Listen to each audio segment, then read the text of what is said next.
અહીંયા ખેડૂતો કેટલા લોકો છે? ખેડૂતો મતલબ 60-70% હું પોતે ખેડૂત છું, 80-90% ખેડૂતો છું, બરોબર? મિત્રો આજે તમે કહો દિવસે દિવસે કેન્સર, ડાયાબિટીસ, ઘણા બધા રોગો આખું ગુજરાત મતલબ એના રોગના પ્રભાવ છે. મેં એક જ કારણ છે કે કેમિકલ દવા વાપરવાથી, રાઈટ? બધાને ખબર હોય, કોઈ કહેવા જરૂર પડે, આપણે ચર્ચા કરીએ, રાઈટ? ગવર્નમેન્ટ એવું કહી રહી છે કે બધા લોકો યુરિયા ડીપી બંધ કરી અને ઓર્ગેનિક ખેતી કરો, રાઈટ?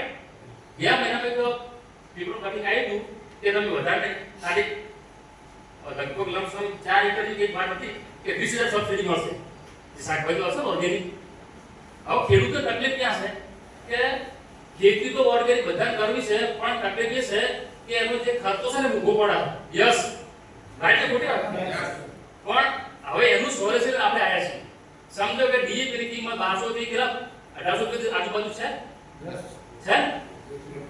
તો સર હું તમને એવું કહું કે સાહેબ એક પણ દાણો ડીએપી નાખવાનો નથી અને તમે આ અમારું હુમિક નાખો સર, અડધી કિંમત થશે, ઓર્ગેનિક ખેતી થશે, મતલબ જમીન સુધારો થશે, પાક પણ સારો થશે. સમજો કે બાજરી, ઘઉં છે, શાકભાજી છે, એ ખાવા પણ આપણે જોરદાર મજા આવશે. તો સર અડધી કિંમત તો નાખો ના નાખો, નાખાય ને? તો આ વસ્તુ આપણે થોડી છે 750 જોરદાર કાઢી. આમ તો 2 થી 5 કિલો કામ કરે છે, પણ ખેડૂત મેન્ટેનન્સ છે ને કેવી ખબર કે જેટલું વધારે નાખે ને એટલે વધારે ઉત્પાદન થાય. એટલે આપણે શું કરીએ ખબર?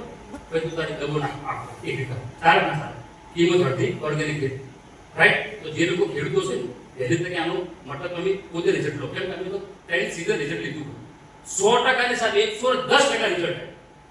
કેટલું? 110% રિઝલ્ટ ના મળે તો પૈસા પાછા. બીજી પ્રોડક્ટની વાતચીત કરીએ આપણે